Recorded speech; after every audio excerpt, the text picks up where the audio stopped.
Assalamualaikum warahmatullahi wabarakatuh. Alhamdulillahirrabbilalamin. Sahabat, kembali kita bertemu di hari ini untuk berbagi cerita, berbagi inspirasi dalam rangka pejuang kita untuk lunas hutang. Sahabat yang diberkahi oleh Allah SWT, kali ini kita akan membahas tentang teman baik. Sahabat, kita tidak terlepas dari orang-orang yang ada di sekeliling kita. Orang-orang baik itu keluarga, teman kerja, kemudian teman sekolah, bahkan teman pergaulan, itu adalah orang-orang yang akan selalu berada di sekitar kita. Tapi kita harus bisa tahu mana yang akan menjadi teman baik untuk kita. Karena teman baik inilah yang akan menentukan kualitas hidup kita. Beberapa penelitian menyampaikan bahwa kualitas hidup seseorang akan ditentukan oleh 10 orang terdekat dalam hidupnya. Dalam kata lain adalah teman baik, di mana teman baik ini yang selalu bertukar pikiran, bertukar pengalaman, bercerita, sehingga memberikan masukan, memberikan saran, sehingga semua informasi yang disampaikan oleh sahabat atau teman baik kita itu akan masuk ke dalam pikiran bawah sadar kita. Jadi mari kita mulai saat ini mulai menata mana yang akan menjadi teman baik kita. Sahabat, bagi kita yang saat ini sedang berjuang melunasi utang, rasanya tidak setiap orang mau menemani kita. Karena kalau kita selalu mendekati orang tersebut sudah menyingkir atau menjauh karena dikira kita mau minta atau minjem uang untuk melunasi utang kita. Jadi tentunya akan beban berat untuk kita bercerita tentang kondisi utang kita kepada orang lain. Jadi kita harus tahu orang mana yang bisa kita ceritakan kondisi utang kita. Jadi teman baik awal di sini kita harus bisa tahu tipenya apa. Pertama adalah tipe pejuang. Yang kedua adalah tipe penjahat. Jadi kalau kita berhadapan dengan dua tipe ini, kita harus tahu agar apa kita bisa menempatkan diri dengan posisi yang baik dan bisa menjaga agar kita tidak masuk ke dalam kesalahan yang lebih dalam lagi. Kita bicara tentang bagaimana tipe pejuang. Pertama, tipe pejuang itu akan selalu mengajarkan bagaimana kita bekerja keras, bagaimana kita berpikir secara realistis, kemudian bagaimana kita belajar, kemudian bagaimana kita menghibur diri dengan berzikir pada Allah SWT. Di satu sisi ada tipe penjahat.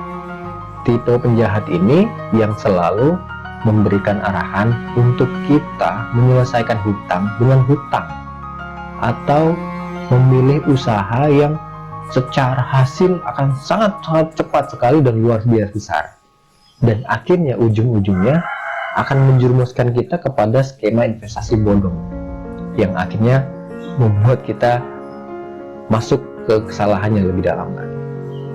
Yang harus diwaspadai adalah teman baik bertipe penjahat ini adalah selalu bombastis dalam memberikan saran, dalam bombastis dalam menawarkan sesuatu solusi. Udah, pokoknya dijamin hutang kamu beres, saya akan siap bantu, ya kan? Bayangkan kalau ada orang menawarkan seperti itu, kita merasa ketemu dengan malaikat yang rasanya masalah kita akan beres saat kita berdekatan dengan orang tersebut. Tapi ternyata di balik itu ya ada sesuatu yang disembunyikan. Dalam arti ini adalah bagaimana orang tersebut itu mengiming-imingi kita sesuatu hal yang sangat kita dambakan, yaitu lunas hutang, dan selalu menawarkannya dengan rasanya yang sangat-sangat mustahil, ya, dalam arti bisa melunasi hutang untuk 7 turunan. Kemudian ada juga yang mereka berupaya untuk mengajak kita untuk berspekulasi. Artinya saat kita punya satu harta kita yang terakhir, kemudian ditawarkan, udahlah nanti bakal kembali 10 2 kali lipat dari yang sekarang ada. kita diajak untuk berspekulasi. Sahabat, banyak sekarang kalau kita mungkin mendengar dari media sosial atau bahkan dari teman-teman atau bahkan saudara kita yang pernah masuk ke dalam lingkaran teman baik yang bertipe penjahat ini. Yang sering yang bakal kita dengar adalah adanya tawaran harta amanah, harta karun, baik itu warisan dari Presiden Soekarno, bahkan warisan dari kerajaan-kerajaan, yang mengharuskan kita akhirnya melakukan hal-hal yang sifatnya berdonasi atau berperan dalam rangka mengembalikan harta-harta tersebut dengan janji iming-iming bahwa uang kita akan dilipatkan berkali-kali dan seluruh hutang kita akan dihapuskan, dianggap lunas. Rasanya tawaran itu sangat-sangat menggiurkan. Tapi kita harus sadar bahwa itu adalah hanya sekedar tipu daya yang akan menjerumuskan kita ke dalam kesalahan yang semakin dalam. Sahabat, teman baik itu adalah teman yang siap mendampingi kita dalam perjuangan, teman yang memahami kondisi kita dan selalu berupaya memberikan alternatif, memberikan solusi yang tentunya tidak akan memberatkan kita. Mari kita sama-sama mencoba membuka hati kita, membuka rasa hati kita agar kita tahu mana yang layak untuk menjadikan sahabat kita. Karena perjalanan untuk melunaskan hutang itu terkadang kita tidak tahu batasnya sampai di mana.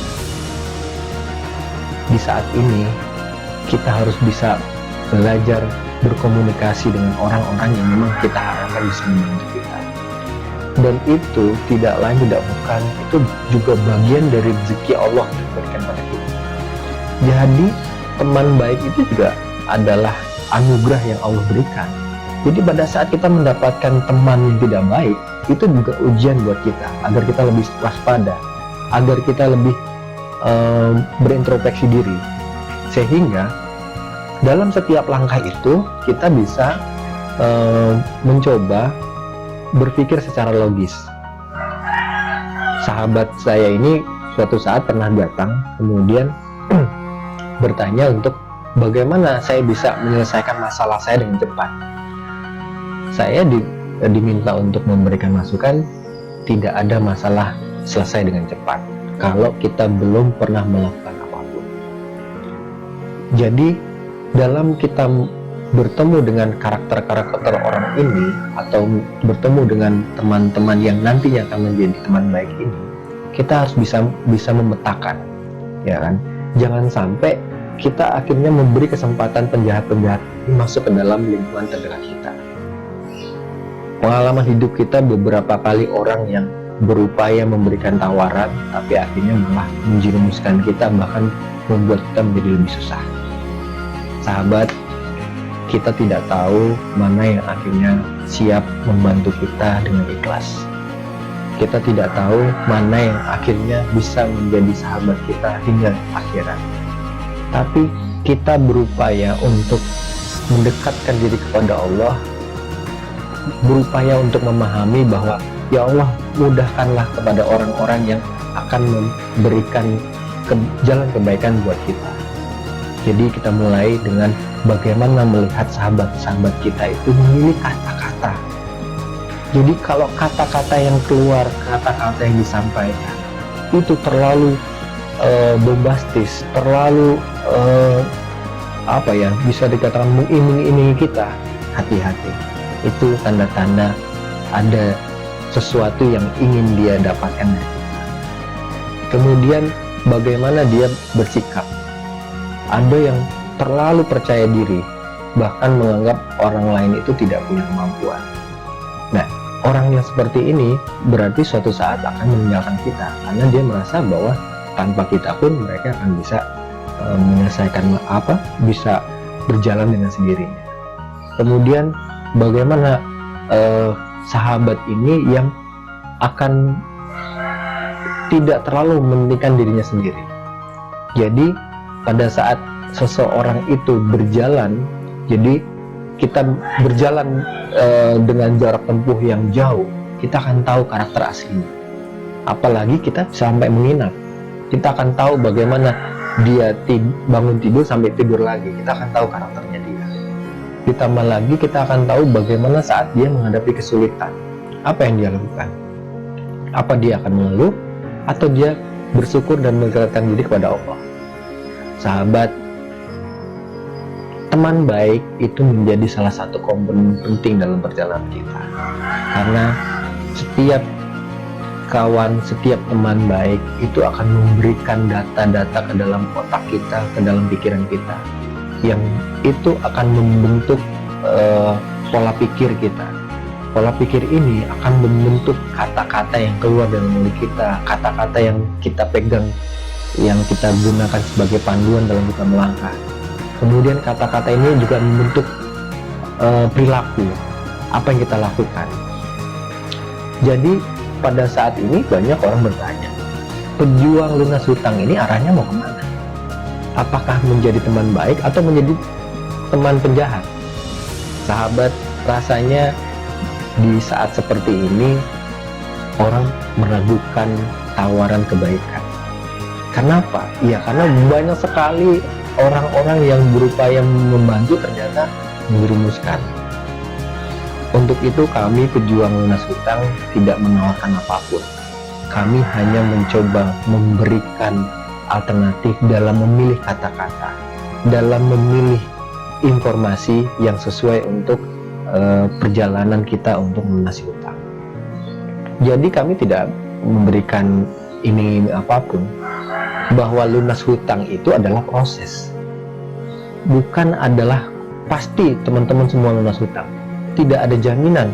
Apabila teman-teman tidak menjalankan proses dengan baik, maka lunas itu hanya impian, hanya mimpi.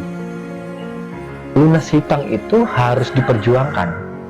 Lunas hutang itu harus kita melakukan proses, dan proses itu ada ilmunya, dan ilmu itu harus ada yang membersamai. Karena ilmu kalau kita hanya pelajari sendiri tanpa ada yang menemani untuk memberikan evaluasi, kemudian memberikan masukan, rasanya ilmu itu tidak akan pernah berkembang. Jadi pejuang lunas hutang berupaya menjadi berperan sebagai teman baik, sahabat-sahabat pejuang lunas hutang. Dalam grup yang sudah kami buat, ada yang aktif, ada yang tidak. Buat kami itu adalah pilihan. Buat sahabat-sahabat yang aktif, terima kasih. Semoga kita bisa mendapatkan hasil yang maksimal. Untuk sahabat-sahabat yang belum aktif, terima kasih. Saya yakin sahabat-sahabat sudah membaca pesan atau video yang sudah kami tampilkan, namun belum tergerak hatinya untuk berkontribusi mengisi formulir, mengisi tanggapan atau komentar. Dan kembali lagi, itu adalah pilihan sahabat-sahabat sekalian. Dan kami hanya berupaya memberikan informasi tanpa berharap apa yang bisa kami dapatkan. Tidak ada dalam tim kami berupaya mendapatkan sesuatu yang dari teman-teman. Karena kami yakin bahwa saat kami berbuat baik, maka Allah juga akan menyiapkan kebaikan buat kami. Sahabat, teman baik adalah anugerah yang harus selalu kita syukuri, dan pada saat ini kita yakin akan datang orang-orang baik selama kita berbuat baik. Sekian, wabillahi taufiq wal hidayah. Assalamualaikum warahmatullahi wabarakatuh.